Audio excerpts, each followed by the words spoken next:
Just 6 miles from America's base, we turn onto an isolated road to find the People's Liberation Army camp.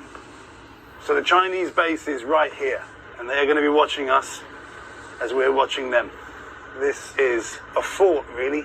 It's a kind of Chinese fort. It was opened only 4 years ago. Time to turn around. I think that's as close as we really want to get. They clearly don't want attention. Contrast that with US forces training local troops. In a statement to NBC News, the Chinese embassy in Washington suggests they're still developing the base. The completion and commissioning of the base will help China better fulfill the international obligations of the United Nations and help China make new contributions to Africa and the world's peace and stability. The statement ends, "We urge the US to stop slandering and smearing China." Do you think in the US there's a realization that Africa is so strategically important and that China is focused on Africa? I would wish that more Americans would understand what is happening on this continent.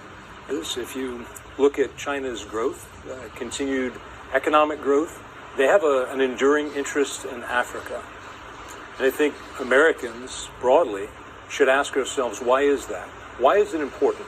Why is it important to Russia?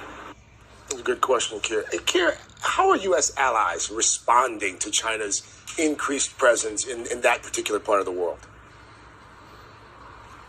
Well, Craig, let me show you an example. For Veterans Day, this was a flyover of this base by American B-1 bombers and British and French and Japanese aircraft, a show of strength. But one insight from here, Craig, it's not yet clear to what extent those allies and the US will be able to cooperate with Chinese forces here and to what extent they will end up in competition. The answer to that will write history.